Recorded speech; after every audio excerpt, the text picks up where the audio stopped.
Bienvenidos a otro episodio más de Bitácora de un Palestrita. Hoy tenemos con nosotros a Ismael Hernández.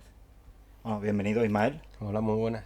Bueno, Ismael es de la casa, ya porque aparte de estudiar con nosotros en la palestra, pues hasta ahora espada larga, pero lo mismo vuelve a verdadera destreza o a espada y broquel, bueno, ya lo está decidiendo. También es arquero, pero arquero histórico, ¿no? ¿Correcto? Eh, bueno, yo más o menos sé la diferencia, pero aquí mucha gente no sabrá la diferencia entre qué diferencia hay entre la arquería convencional o la arquería histórica. Si nos lo puede Claro. explicar. Sí, sin ningún problema. Bueno, lo primero de todo, muchas gracias por dejarme estar aquí. Es un placer enorme. Y para diferenciar la arquería histórica de la moderna, básicamente tienes que ver el equipo y la técnica que utiliza el arquero o la arquera. ¿De acuerdo? Los arqueros históricos procuramos utilizar equipos y técnicas lo más parecidas a las que se usaban en una época concreta, ¿vale? Es decir, que en mi caso concreto, pues yo procuro disparar a estilo nazarí y por ello pues me procuro un equipo de corte nazarí y la técnica de tiro o una de las técnicas de tiro que se usan en ese momento. Eso es muy importante tenerlo en cuenta porque no solo dentro de la arquería moderna puede haber confusión, sino que es que hay una rama que es la arquería tradicional que utiliza arco moderno con técnica un pelín antigua. Entonces te puede confundir, ¿no? Pero vamos, que tú lo ves y teniendo esto en cuenta es clarísimo porque es básicamente el arquero histórico se caracteriza por usar equipo antiguo y técnica antigua. Vale, pero entonces ya estamos hablando de no dos distinciones, sino que estaría la arquería moderna, Ujú. ¿no? Estaría la arquería tradicional y después la arquería histórica, que evidentemente tiene más puntos en común con la arquería tradicional que con la moderna, pero no es exactamente lo mismo. Correcto, tal que así. Bueno, y aparte del equipo, que es lo que ha hecho especial hincapié al principio, ¿qué diferencia habría además con la arquería tradicional? Bueno, en primer lugar, que para tú poderla llevar a cabo con rigor, tienes que basarte de alguna manera en un tratado o varios, ¿de acuerdo? En mi caso, me pongo como ejemplo, yo que quiero tirar nazarí, pues tengo que utilizar un tratado que de arquería árabe de esa época. En mi caso concreto es el Tratado de Taibuga de la segunda mitad del siglo XIV, ¿de acuerdo? Si además tienes la suerte de que en tu campo de tiro donde estés disparando tienes el espacio suficiente como para poder hacer ejercicios de tiro histórico, pues entonces ya has triunfado. Que esa sería la tercera pata, ¿no? El poder hacer ejercicios históricos. Yo esta siempre, no es que la descarte, pero la dejo en último lugar porque los ejercicios de tiro histórico cuestan mucho de encajar en un campo de tiro moderno, que ya está diseñado con una óptica pues del siglo XX, XXI. Pero esa sería también la tercera pata, ¿no? El poder tirar pues a bueno, a Diana tradicional, o sea, perdón, Diana tradicional, ejercicios históricos, ¿no? Es lo más complicado. Pero básicamente es eso, es poderte basar en un tratado. Esa es la piedra angular. A partir de ella lo puedes Bueno, yo creo gestionar que todo. esa parte de los ejercicios históricos lo vamos Sí, a tratar un poco largo y largo y tendido. tendido porque, vamos, que es una cosa muy interesante. Aquí lo que se ha comentado es eso, aparte del equipo, o sea, partimos de la cercanía a la cultura material con la tradición que queréis estudiar y luego la referencia a tratados. O sea, estamos partiendo de las mismas premisas que cualquier escuela de grima histórica o de artes de palestra, pues vamos, que básicamente en esos puntos tenemos disciplinas muy confluentes. Pero hasta qué punto podríamos determinar que lo que la arquería histórica, o sea, porque según me has comentado hay una serie de ejercicios, hasta qué punto es una arquería lúdica de la época o es una preparación para algo marcial. Claro, depende de la época que tú y de la tradición de tiro en la que te estés enfocando. Por ejemplo, si nos vamos a la tradición de tiro con longbow, con arco largo, si tú coges el Tratado de Robert Askham de 1547, pues ahí te lo dice claramente. Yo soy un arquero dominguero, ¿de acuerdo? Yo disparo a la civil, ¿de acuerdo? Aunque sí que es verdad que usa longbow normal y corriente, es de muchas menos libras del que se usaría en combate, sobre todo en el siglo XVI, con las protecciones que había, ¿no? Y ahí te lo dejan claro. En cambio, por ejemplo, con el Tratado de Taibuga o tratados más anteriores, ¿no? Sí que es verdad que tienen una parte, o sea, son eminentemente militares. De hecho, el Tratado de Taibuga bebe del estilo de los furusilla árabes. O sea, que si bien no es un furusilla, pero sí que es verdad que... Claro, eh, bueno, el eh, Furusilla tiene que tener caballo de por medio, si no... claro, Taibuga lo tiene. Lo que pasa es que no tiene toda la parte de equitación, ¿no? De cuidado del caballo y se centra solamente en arquería, dejando de lado lo que sería lanza y espada, que eran los furusilla más antiguos. Lo mezclan todo. En época mameluca, en cambio, ya se empiezan a especializar. Siempre cuento que hay un furusilla, o sea, perdón, un tratado de época mameluca que te habla de artillería y te explica cómo subir una catapulta a lo alto de una torre. Hay un capítulo de eso que digo, eso nunca se sabe cuándo te puede ser útil, ¿no? Pero volviendo al tema, eh, aunque son tratados eminentemente militares, sí que es verdad que los ejercicios de entrenamiento militar se pueden, digamos, deportivizar, que es de hecho lo que pasó. ¿Mm? Y, por ejemplo, si tú estás aprendiendo a tiro de combate a pie en campo abierto, que es, digamos, una de las técnicas básicas y de mis favoritas, todo hay que decirlo, pues ese entrenamiento tú lo puedes transponer tranquilamente al tiro de larga distancia. Aunque no tires con 120 libras y tires con 50 o con 40, da lo mismo. Pero la base de ejercicio es la misma. Entonces, no hay mucho problema y de hecho con el paso del tiempo, si en vez de leer a Taibuga tú lees un tratado de época otomana, vas a ver que es esa base antigua pero deportivizada. Claro, bueno, al final lo que pasa en todo este tipo de tradiciones es que la práctica militar permea en la sociedad civil. ¿Por qué? Porque forma también parte de tradiciones que, bueno, antes los estamentos militares no estaban tan separados de los estamentos civiles, bueno, porque en un determinado cuando había que movilizar a la gente a la guerra, no todos eran soldados profesionales, de hecho era una pequeña élite, pero en la guerra participaba más gente. Entonces, pues sí, tanto con arco como con otra arma había que tener, la gente tenía que tener una formación y no es lo que se nos vende en las películas de que se llevaba leva campesina al matadero casi como si fuesen carne de cañón, no, realmente la gente de a pie sí estaba formada. Bueno, por lo menos yo puedo hablar desde el punto de vista militar castellano, militar aragonés, pero aquí te estás refiriendo a arquería nazarí. Los taibugas que, bueno, taibuga que tú me estás mencionando, ¿es nazarí o es de otro lugar? No, este hombre vive en Egipto en la segunda mitad del siglo XIV, ¿vale? Y es un oficial militar de alto rango. Su trabajo es entrenar mamelucos, ¿vale? Son soldados, parecido a los genízaros, ¿vale? Son soldados esclavos que los compran en mercados de esclavos de bien pequeñitos y les van formando cada uno en una especialización según su hechura, ¿no? Entonces, pues bueno, esta gente sistematiza mucho todo ese entrenamiento para el cual, pues, como te decía, redactan tratados, pues uno de esgrima de lanza a pie, otro de esgrima de lanza a caballo, lo mismo con las espadas, con las mazas, con las hachas y con el arco.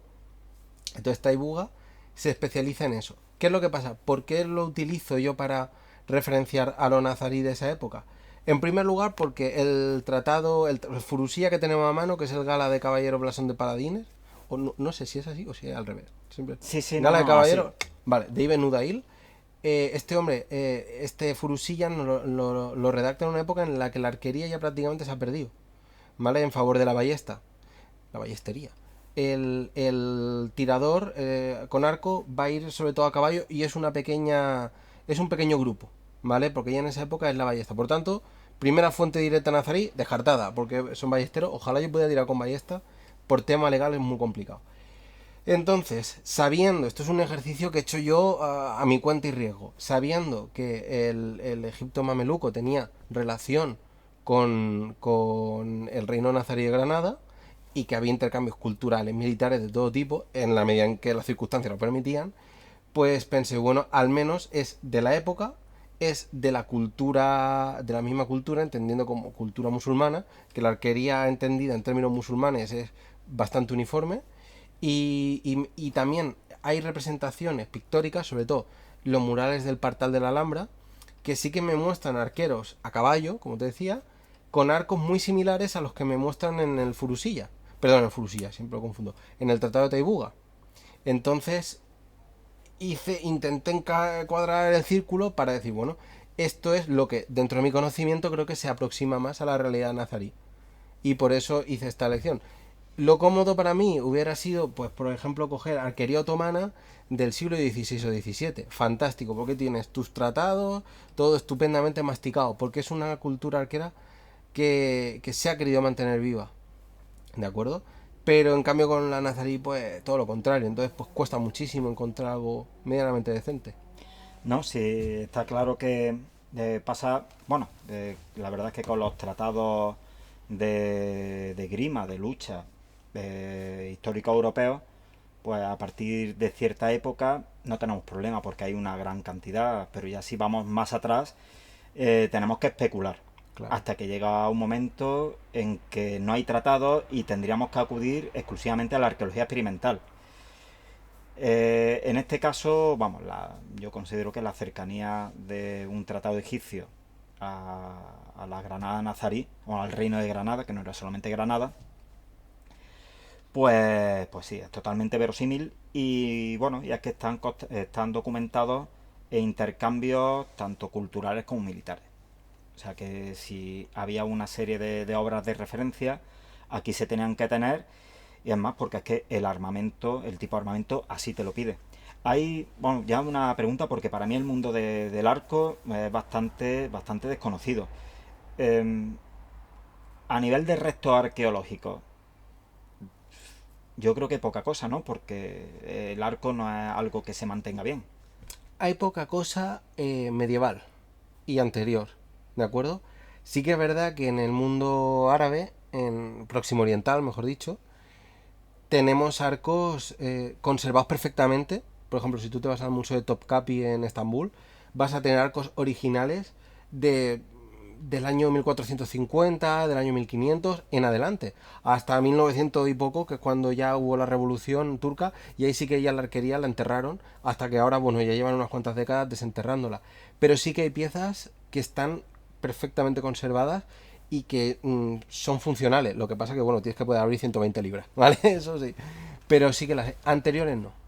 Pero ahí entran los tratados. Y también es verdad que los arcos son armas que tampoco evolucionan tan rápido como para que si tú te lees un tratado de 1350 y ves un arco del año 1500, digas, oh, hay un gran cambio. No. A no ser que sea, pues ya salgas de zona geográfica y te vayas, por ejemplo, y compares un arco de la China Ming con un arco mameluco, ahí lo mismo ya sí que... Pero si tú estás viendo un arco otomano con un arco de época mameluca, seguramente puedes encontrar muchos puntos en común.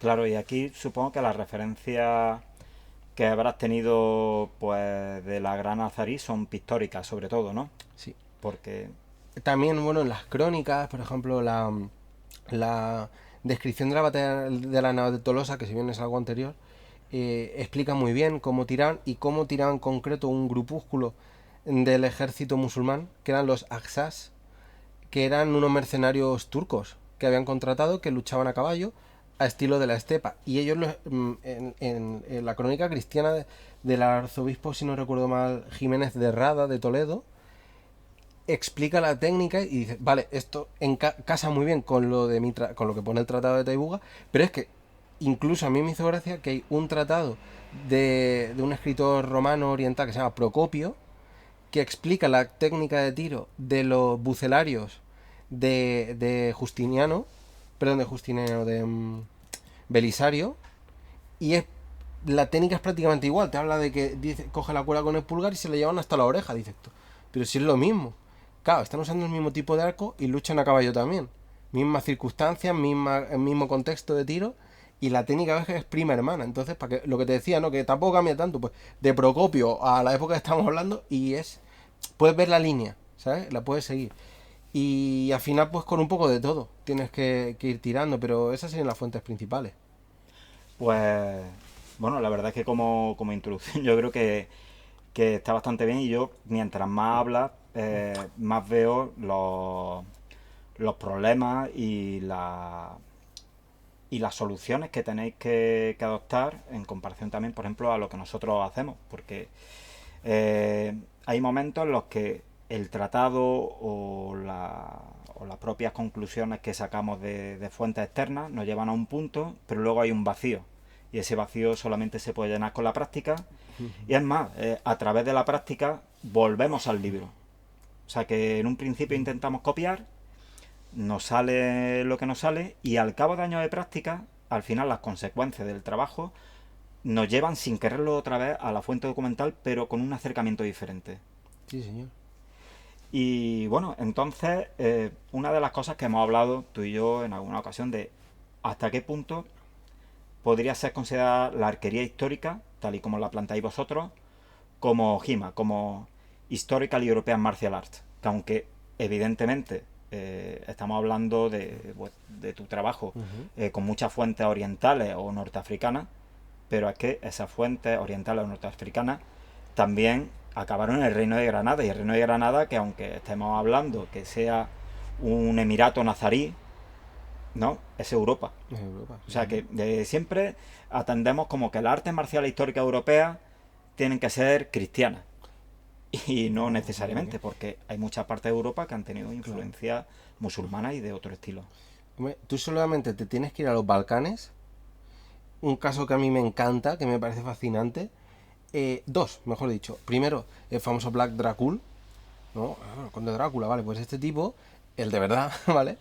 En su ejército tenía, bueno, era casi todo montado porque se enfrentaba a gente de la estepa, con fuerte tradición de lucha de la estepa, como son los otomanos, y entonces esta gente tira con arco, que hoy llamaríamos con arco turco, a caballo, con la técnica de pulgar, y tú lo ves a ese arquero balaco, y tú ves a un arquero sipaí turco, y dices, pero si son primos hermanos. Eran europeos, eran cristianos, todo lo que tú quieras, pero mimetizaban la forma de combatir del que les ganaba las batallas. Y más adelante, los húsares alados, polacos, ¿no? Estos del sitio de Viena, esta gente no solo usaron el arco en combate durante siglos, sino que cuando ya no se usaba el arco, ya estamos en el siglo XVIII, los oficiales estaban obligados a llevar un arco y flechas y saberlo utilizar como parte, digamos, del estatus de oficial. Entonces tú te puedes encontrar con un regimiento de estos de húsares alados en 1780 y ves que el oficial lleva un arco turco, compuesto recurvo, toda la historia, y dices tú, pues son europeos y más cristianos que los polacos, poca gente, ¿no? Ya. Pero lo llaman como símbolo de, ¿no? Entonces, bueno, el tema del debate arquería oriental como EMA, yo lo veo clarísimamente porque es que Europa bebió perfectamente esas fuentes, pero si nos ponemos puristas, tú tienes el Tratado de Robert Ascam, que aunque sea, yo no conozco más tratados europeos de esa época, quizás los hay, yo no lo sé, tampoco me he parado a estudiar porque a mí me gusta lo que me gusta, pero vamos, que solamente con el tratado de Robert Ascam ya tienes EMA arquera para aburrir de lombo, ¿sabes? Con tu palo y tu cuerda, sin ningún problema. Bueno, pues yo creo que tendríamos que empezar ya a empezar a hacer comunidad, ¿no? Y porque realmente lo que hacemos no es tan diferente. Y lo mismo que se asume que en otras disciplinas SEMA. Hay variedad, hay quien le gusta el espadín, hay quien le gusta pues una espada de armario y un broquel del siglo XIV, del siglo XV y un montón de cosas de por medio. Incluso también se considera arte marcial histórica europea la lucha sin armas, que tenemos un montón de luchas, tanto tradicionales como luchas históricas que también están relacionadas con las luchas tradicionales. Pasa un poco como la deriva que me has comentado antes con la arquería tradicional y la arquería histórica. Pues es que dentro de, por ejemplo, artes marciales orientales, y que no dudamos que son artes marciales, pues por ejemplo en Japón tenemos el Kyudo, que está dentro de... Nadie pone en duda que el Kyudo es un arte marcial, ¿no? Y aquí yo creo que todavía nos cuesta un poco, que queremos tener los compartimentos más bien estancos. Sí. ¿Sabes lo que pasa? Que es que la arquería histórica como tal, te hablo de Península Ibérica, es que se perdió por completo. En otras zonas, por ejemplo en Inglaterra, hablo de Europa, ¿no? En Inglaterra, norte de Francia, Países Bajos, sí que se mantuvo con el tema del longbow, ¿no? La Real Sociedad Británica de Toxofilites lo mantuvo vivo durante siglos, bueno, todavía están hoy en día, ¿no? Pero es que aquí se pierde, ¿por qué? Porque en la península ibérica el arco era la representación, una de las representaciones simbólicas del enemigo musulmán. Entonces, incluso en el arte románico, sobre todo, en los capiteles, más concretamente, cuando se representa al mal de alguna manera, normalmente es o un centauro o un arquero jinete. Entonces, ¿por qué? Porque era quien, digamos, mejor condensaba, ¿no?, la imagen del musulmán enemigo. Entonces era como una manera que luego usaban arqueros en combate. Evidentemente, si los de delante me disparan, yo quiero devolvérsela. Pero digamos que a nivel simbólico, pues el arco era pecado, ¿no? Entonces, con el paso del tiempo y con esta ya tendencia ideológica, pues hace que se pierda del todo. Entonces, es una disciplina que estamos reconstruyendo desde hace muy pocos años. La Sociedad Ibérica de Arquería Histórica, que somos la única entidad que pone en valor la arquería histórica a día de hoy, ¿vale? Histórica que no prehistórica, porque sociedades, entidades que hacen arquería prehistórica las hay de antes, ¿vale? De bastante antes. Aquí en Andalucía hay unos ejemplos muy chulos, sobre todo en Benadux. Pero de histórica como tal, usando esta metodología de utilizar tratados, etcétera, pues sí somos los únicos que estamos Bueno, vivos. pues ya que hemos llegado aquí, que la conversación ha llegado, sería interesante claro, que nos hablases claro. de vuestra asociación. Perfecto, pues como te digo, en ese proceso de intentarle dar vida dijimos, bueno, los poquitos que somos vamos a juntarnos, ¿no? Y en 2000, cuando la pandemia, en 2020, a través de mis perfiles de redes sociales de arquero histórico, pude crear una pequeña comunidad de gente que le interesada en la arquería histórica, cada uno venía de un lugar, y nos juntamos y creamos una asociación cultural cuyo objetivo es, pues, como digo, ¿no?, poner en valor ese arte marcial antiguo. ¿M? Desde una perspectiva eminentemente cultural, nada de competición, nada de ponernos medallas a ver quién ha quedado primero, segundo y tercero, nada de eso. Es sencillamente decir, vale, esto está olvidado, saquémoslo del cajón, desempolvémoslo y enseñémoselo a la gente que tenga interés. ¿De acuerdo? Desde entonces nos hemos establecido por toda España. Hemos hecho ya más de un encuentro a nivel nacional. Bueno, España, Ahí vamos. pero es una sociedad de cría ibérica, ¿no? Ibérica. Tenemos también gente en Portugal, ciertamente. Tenemos gente en Andorra. Y intentamos trabajar, pues, porque al final, en términos de arquería, como en tantos otros términos, no hay diferencia entre una parte de la frontera y otra de la península ibérica. Entonces, pues, para nosotros, cuando nos juntamos y le dimos forma al proyecto, pues no tenía sentido hacerlo solo a nivel de España. Porque es que no le veíamos con la fuente en la mano ningún tipo de...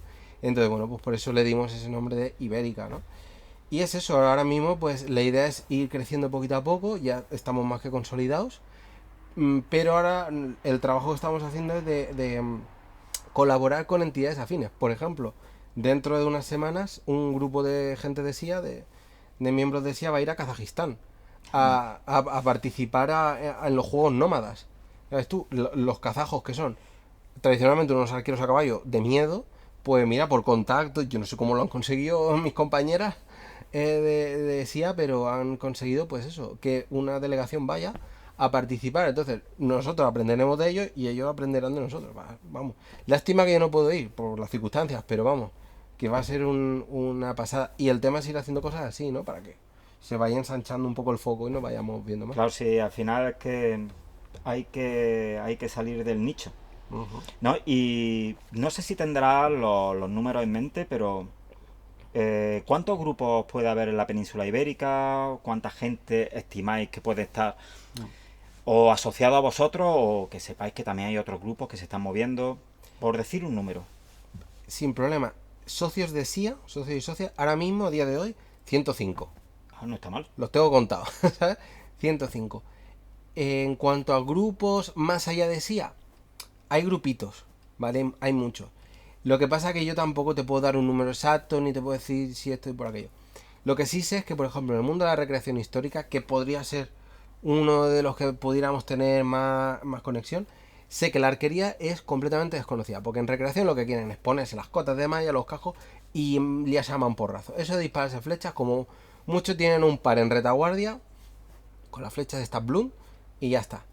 Y usando arco moderno, que es el baratico este de Mercadona, hoy de Mercadona de Carlón.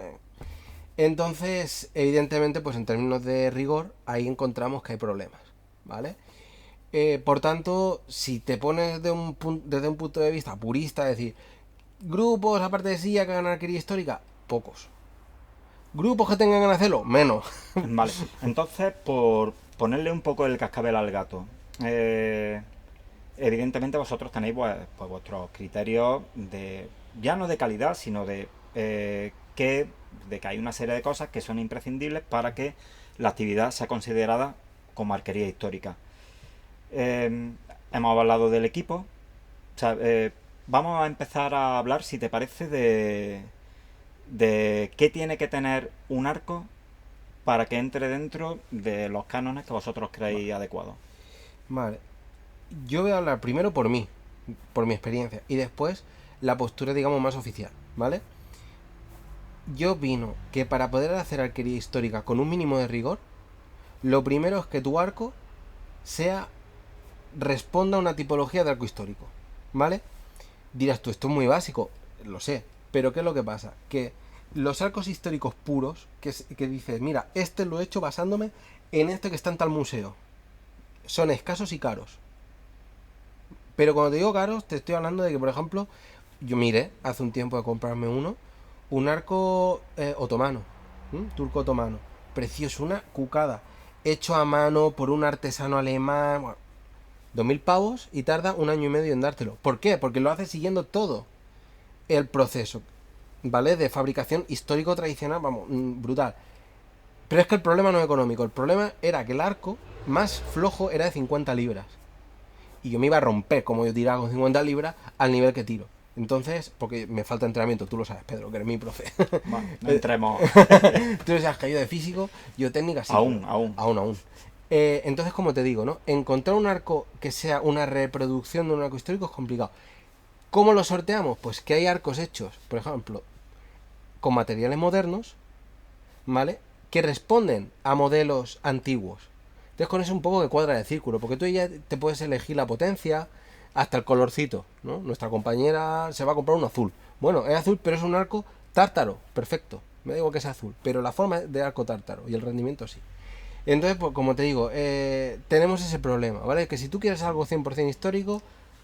Claro, vosotros lo que buscáis es algo que tenga unas capacidades mecánicas, claro, con las que trabajar. Si es que volvemos a las similitudes, si yo con dinero se tiene todo, o sea, si yo quiero una reproducción de tal espada de museo hecha por un señor que coja la mena de hierro y la convierta, o sea, yo teniendo dinero me lo hacen todo. ¿Qué pasa? Que una espada así pues me puede costar perfectamente 3.000 euros tirando por lo bajo. ¿Por qué? Porque tiene un proceso histórico. ¿qué es eso? Pues aparte de que aunque yo tuviese ese dinero, me daría después una pena tremenda usarla, castigarla, o sea, usarla para trabajo, porque las armas históricas no eran material fungible como es ahora. O sea, porque a mí la verdad es que milagrosamente me duran bastante las espadas, pero yo tengo una espada trabajando a la semana, no sé, 10 horas, ¿no? Tengo la espada trabajando a la semana. Vale. Una espada histórica no aguantaría ese trabajo moderno que le estamos dando de práctica, porque aunque estemos recreando una práctica o reinventando una práctica histórica, nuestra práctica es moderna. Joder. Y bueno, pues entonces sí, entiendo perfectamente que lo que buscáis son unas capacidades mecánicas, una morfología. Claro. Y bueno, hemos hablado mucho de arco, pero hemos hablado poco de flecha. Bueno, has hablado, que Claro, quien claro. tiene que hablar. Pues aquí es exactamente lo mismo. Yo, por ejemplo, yo utilizo flechas de carbono, ¿vale? A medida de mi apertura de las libras de mi arco y tal. ¿Por qué? Porque las flechas de carbono son de carne de perro. Y con eso, pues si tienes un poquito de maña, puedes tener... Yo me compré una docena de flechas de carbono hará 4 años y tú ves que yo vengo aquí a tirar, todavía las tengo. Y esas que uso aquí son las compré en Barcelona. ¿Por qué? Porque bien cuidaditas, si no, a ver, evidentemente, si por lo que sea falla, estás en la montaña y le metes un zurrigazo a una piedra, pues te va a quedar sin flecha. Pero para un uso correcto en un campo de tiro como el que tenemos aquí, o en una sala de tiro, pues no hay ningún problema de que eso te dure. Si yo quiero flechas de madera, que las he usado, flechas de cedro, a mí me gustan las de cedro, ¿vale? Con su punta histórica, con su bodkin bonita, con su emplumado, que sea una réplica de... Pues son flechas de madera, amigo mío. Y es que ya es que ni tirando, es que tú las puedes llevar en una bolsa de transporte y por lo que sea las metes en el coche, cierras la puerta, el maletero cargado y se oye, crack. Ahí te ha quedado simple. Entonces es eso, es un poco aunar lo que es lo práctico con lo histórico. Y es lo que te decía, las dos posturas. Yo soy muy flexible en ese sentido. ¿vale? Yo, mientras tenga una base histórica, tira para adelante. Luego sí que es verdad que hay otra postura que no. Tiene que ser exactamente igual que tal que cual. Complicado. En SIA las aunamos las dos. Y tú puedes venir a un encuentro de SIA con un arco como el mío, hecho de fibra de vidrio y toda la historia, o con un arco, pues eso, reproducción del arco de Tamerlán. Fantástico, no hay ningún problema. Es intentar equilibrarlo, ¿sabes? Claro, yo supongo que también ahí estará, pues, por ejemplo, como dentro de lo que se hace, por ejemplo, muchas veces con la espada, de que hay días que se reúne la gente con una espada afilada, haces pruebas de corte. ¿Vale? No, porque llega un momento en que o tú tienes ese día específico para orientar bien el filo y ver que sabes cortar, eh, porque después, evidentemente, en un asalto, en una práctica, tú no cortas. O sea, la Gracias a idea es, Dios. claro, eso. Intentamos no cortar, pero es que al final, si no hay esa prueba de arqueología experimental de, bueno, vale bien, yo sé que estoy llegando con la espada a tal sitio, pero realmente si llegase cortaría o cómo lo haría. Entonces, pues muchas veces cuando haces las pruebas de corte ponen tu esgrima en tu sitio, en su sitio, es decir, oye sí, tienes la habilidad para llegar a este punto de tal manera o parecida, pero luego ante un blanco que intentamos que sea lo más similar posible, no sabes hacerlo porque ha desviado el filo a una angulación que no es suficiente para cortar de manera efectiva. Entonces vosotros yo supongo que también de vez en cuando haréis cosas muy específicas que aunque sea material fungible, un tanto caro, o sea, habrá momentos en los que digáis, mira, utilizo ya un material que es caro, que es delicado o que no es el habitual, para quedarme con esa sensación y después extrapolarla a ese material moderno, más barato y más funcional. Eso en concreto yo no lo he hecho, ¿vale? Yo nunca he tenido el privilegio de tirar con un arco 100% histórico, es decir, tanto en el diseño como en la fabricación como con los materiales, haciendo una prueba histórica. Nunca lo he hecho, ¿vale? Por falta de arcos de ese estilo. Lo que sí, donde sí podríamos decir que hacemos este experimento, ¿no? Es cuando hemos hecho pruebas de arquería histórica documentadas recreando 100% el contexto.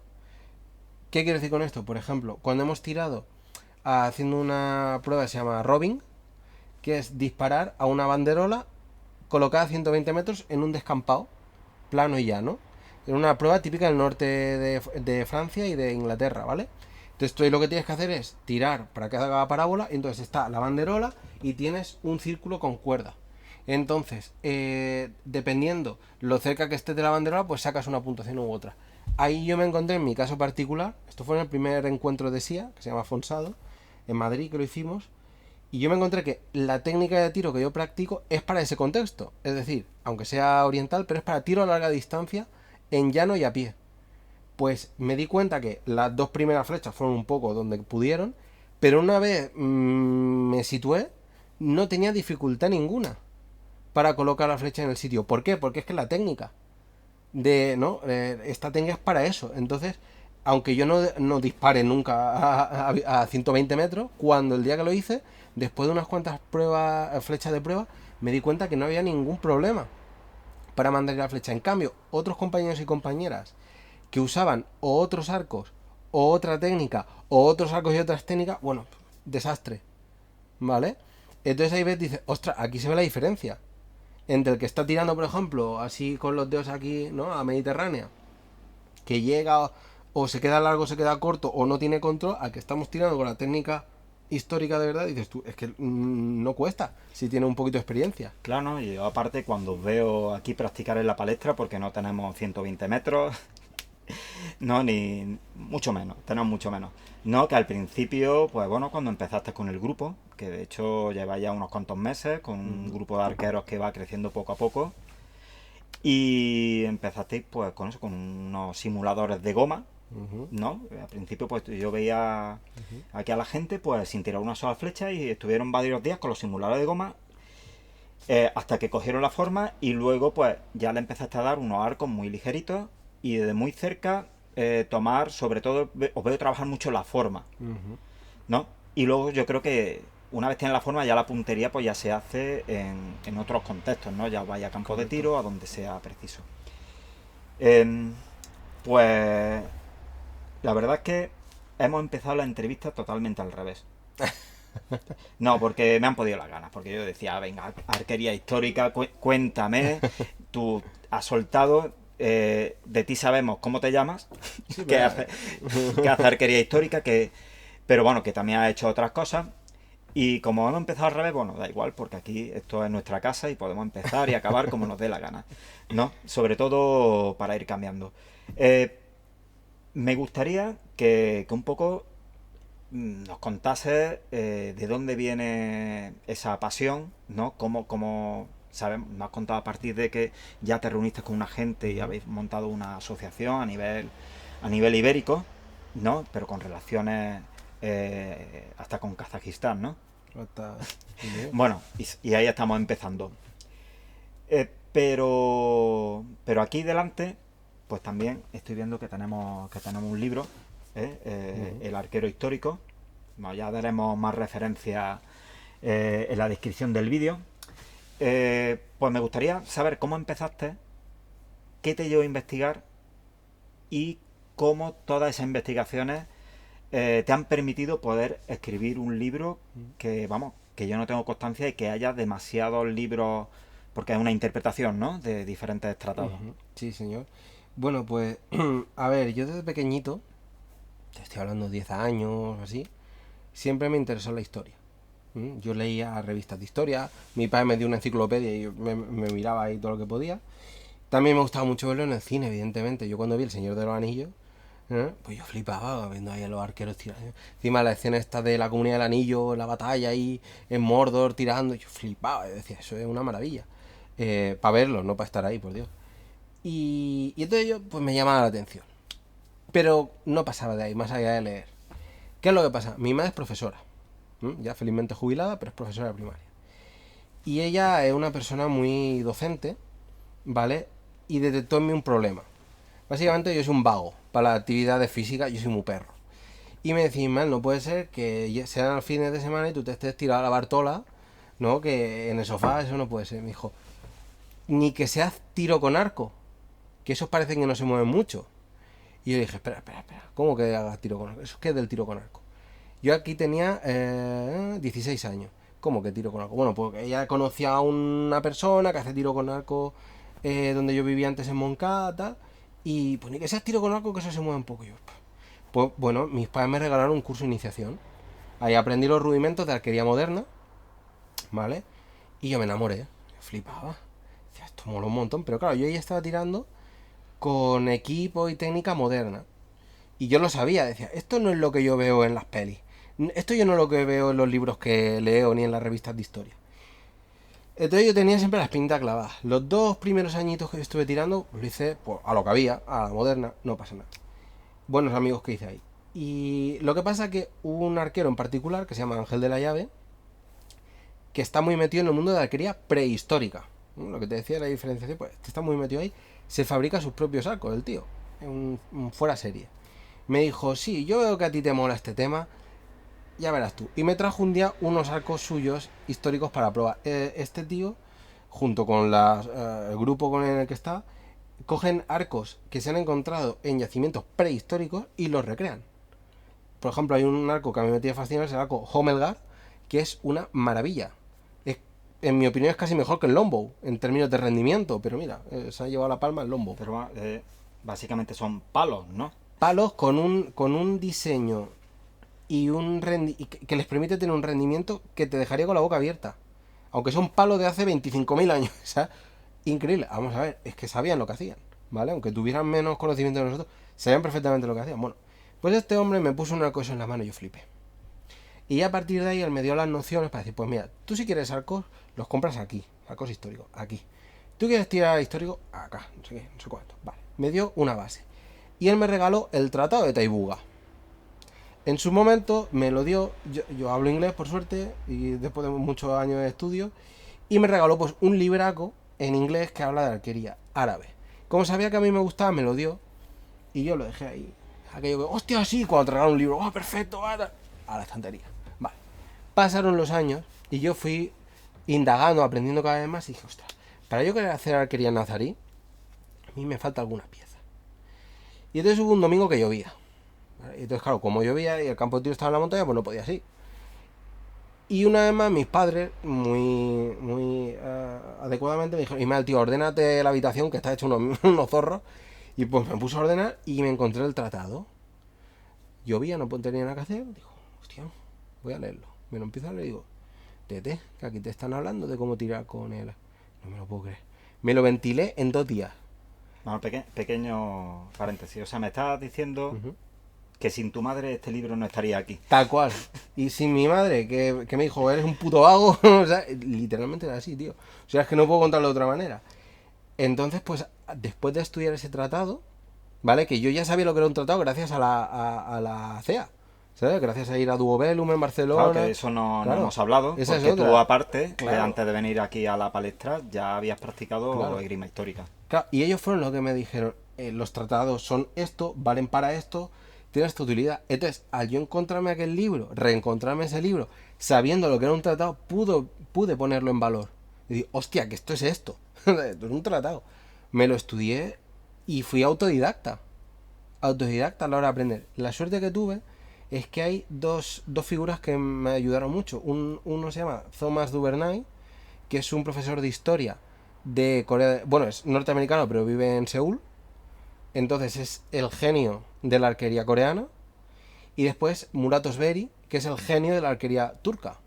Entonces, leyendo y viendo sus vídeos, pues pude yo entender lo que, ¿no? Porque, sobre todo Murat Özberi utiliza mucho Taibuga, entre otros. Entonces, pues, ahí primero aprendí yo, ¿vale? Por mi cuenta. Después, como yo trabajaba en marketing, creé los perfiles de redes sociales de arquero histórico.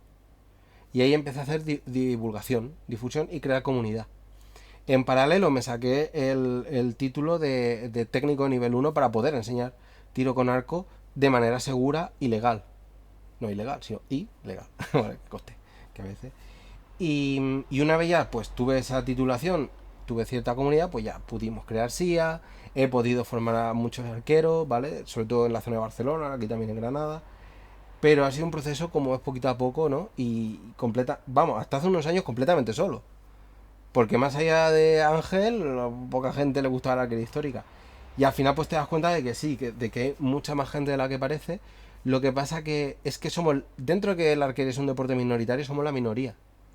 Entonces en ese sentido, pues bueno, estás un poco perdido en el desierto, pero cada vez somos más beduinos, ¿sabes? Sí, ¿no? Yo creo que pasará también como con el tema de la esgrima deportiva olímpica y la esgrima histórica, de que durante mucho tiempo, bueno, y sin hacer de menos a la esgrima deportiva, que en sí misma tiene una tradición, pues muy larga y vamos, y que tiene una trayectoria pues más que asentada a nivel social y a nivel deportivo, pero mucha gente que se metía en esgrima deportiva era porque no había otra cosa, o sea que Claro.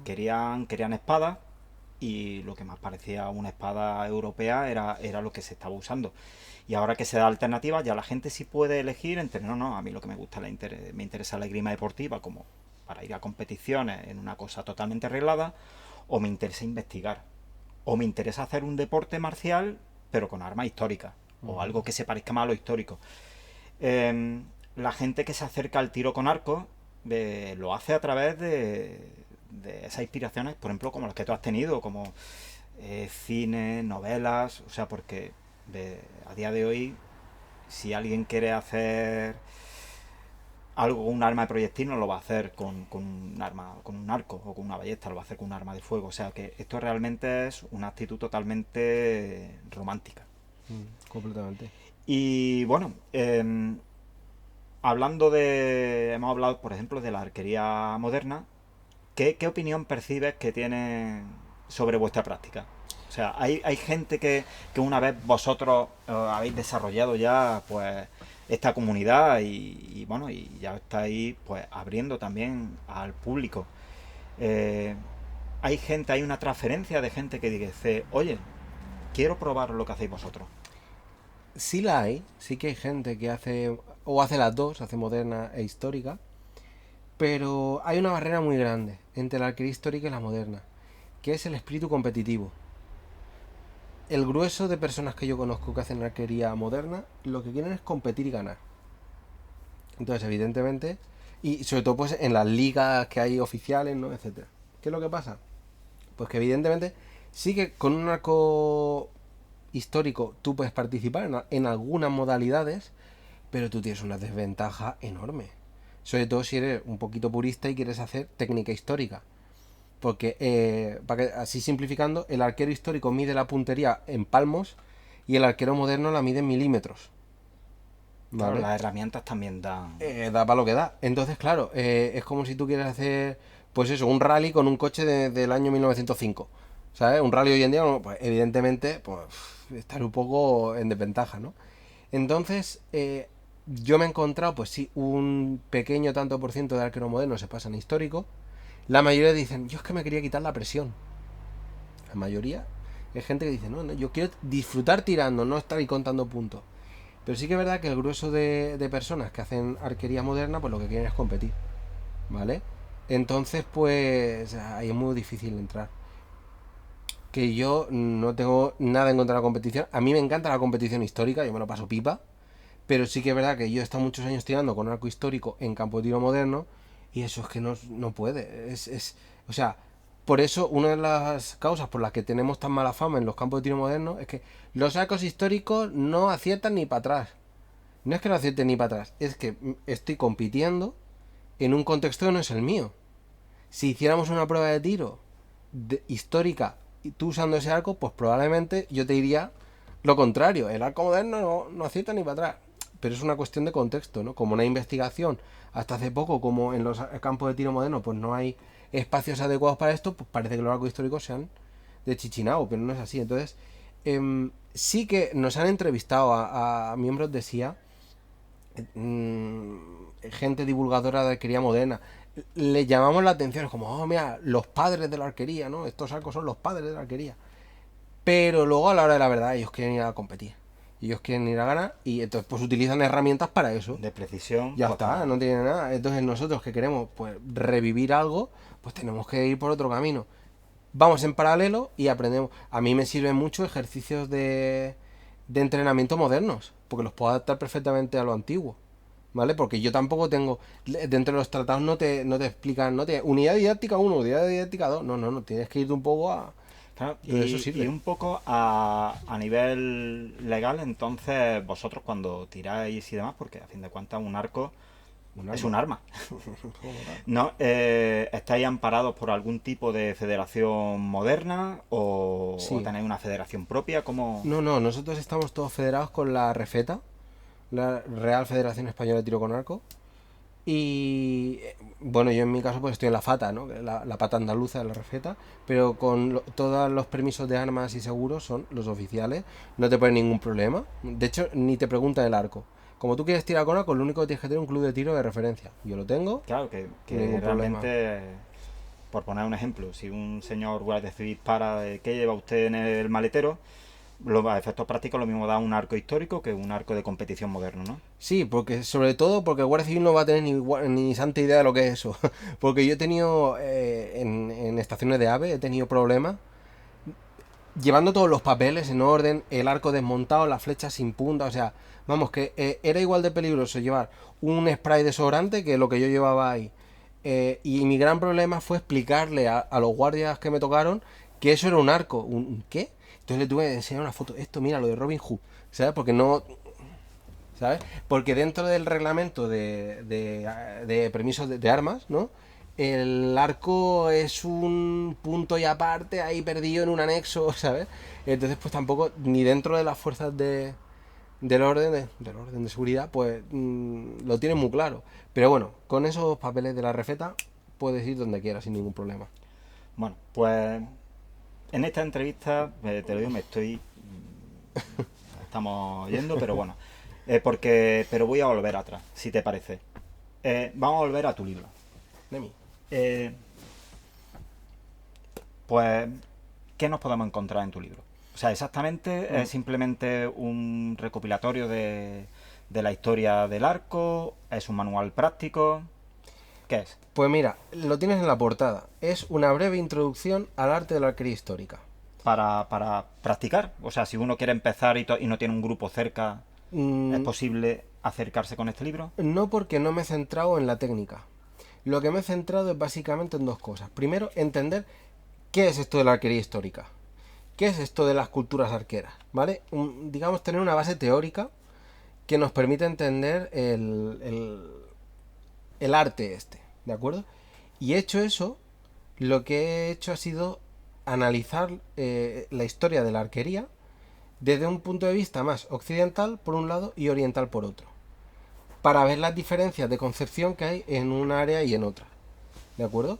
Entonces, con esto, con este libro, lo que yo pretendo es que cuando tú estás en un campo de tiro y dices, yo quiero aprender arquería histórica, puedas utilizarlo como manual de iniciación de decir, vale, ¿qué es esto de la arquería histórica?